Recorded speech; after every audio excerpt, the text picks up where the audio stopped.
আন্তর্জাতিক ক্রিকেটের সবচেয়ে উত্তেজনাপূর্ণ ম্যাচ ধরা হয় ভারত পাকিস্তান ম্যাচটিকে।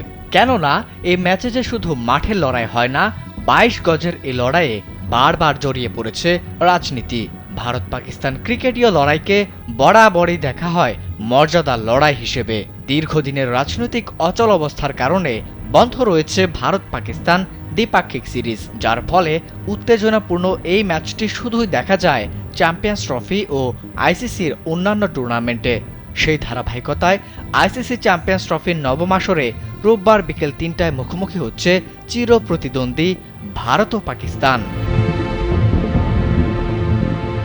বিশ্ব ক্রিকেটের দৃষ্টিনন্দন ম্যাচটি অনুষ্ঠিত হবে দুবাই আন্তর্জাতিক ক্রিকেট স্টেডিয়ামে।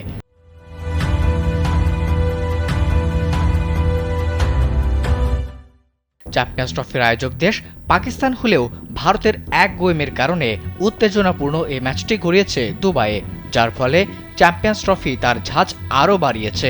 পাকিস্তানি ক্রিকেট বিশ্লেষকদের মতে, পাকিস্তানের মাটিতে ভারত ম্যাচ খেললে মাঠে ভারতীয় দর্শকদের যে আলাদা সাপোর্ট রয়েছে সেটি পাবে না তারা। সে কারণে ভারতীয় টিম নিজেদের স্বার্থে শেষ পর্যন্ত পাকিস্তানে খেলতে রাজি হননি, নিরাপত্তা তো একটি বাহানা মাত্র। এদিকে টুর্নামেন্টে টিকে থাকতে হলে পাকিস্তানের জন্য ভারতের বিরুদ্ধে জয়টি ভীষণ জরুরি, কেননা নিজেদের প্রথম ম্যাচে নিউজিল্যান্ডের কাছে ৬০ রানে হেরে বিপাকে পড়েছে দলটি। অন্যদিকে প্রথম ম্যাচেই বাংলাদেশকে ৬ উইকেটে হারিয়ে আত্মবিশ্বাসের তুঙ্গে রয়েছে ভারত।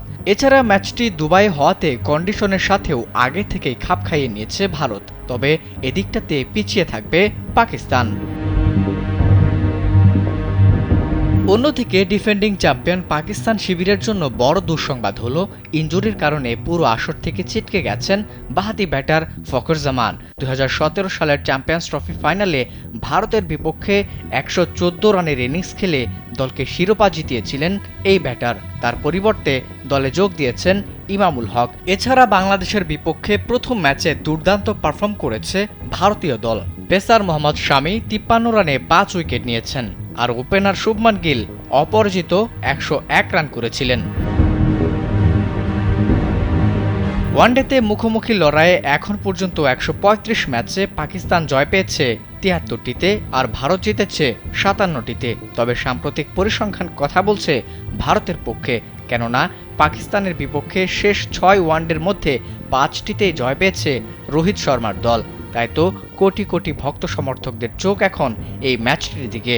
দেখতে চান কে হাসে শেষ হাসি।